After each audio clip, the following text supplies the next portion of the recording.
સુરતમાં કતારગામ વિસ્તારમાં બાબા સીતારામ ચોક નજીક ઘટના બની હતી। રૂક્ષ્મણી સોસાયટી પાસેથી પરિવાર સાથે જતા લોકો લુખ્ખા તત્વો અને હુમલો ગંદા પાણીની કોથળીઓ ફેંકી રસ્તા વચ્ચે અટકાવી દીધા હતા। ગાડીની ચાવીઓ કાઢી ખરાબ ગાળો આપી ઝઘડો કર્યો।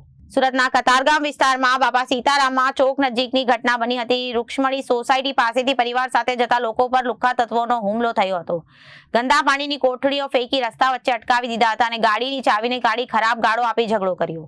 આખા પરિવારને ફટકાઓ અને હાથમાં પહેરેલ કડાથી ઢોર માર મારવામાં આવ્યો અને બચાવવા આવેલા યુવકો અને મહિલાઓને પણ માર માર્યો હતો। 5 જેટલા મહિલા પુરુષોને ઈજા થતા સ્પીમેર હોસ્પિટલમાં ખસેડવામાં આવ્યા। ઘટનાની જાણ થતા પોલીસ હોસ્પિટલ દોડી ગઈ હતી અને ઘટનાને લઈ સીસીટીવીના આધારે વધુ તપાસ હાથ ધરી હતી।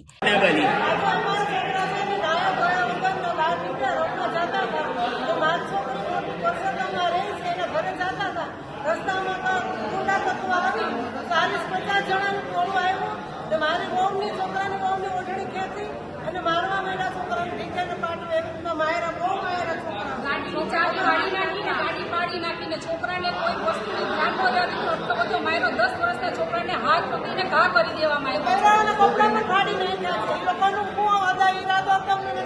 લોકોને અમને એમ નથી ખબર કે ધૂળેટી હતી તો એના હાથમાં કલર હોવો જોઈએ ને, પણ એના હાથમાં લાકડી હતી, કેબલ વાયર હતા, ઢોલ હતી, આ પથ્થર મારો કર્યો। આ બધું શું હતું? 10 વર્ષના છોકરાને પટ્ટા પટ્ટા પણ મારવામાં આવેલો છે ને નિશાન પણ છે। આ બનાવ ક્યાં બન્યો?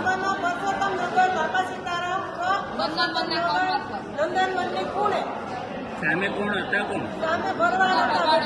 કોઈના નામ ખબર છે? એમના નામ નથી ખબર, પણ કોને ખબર છે?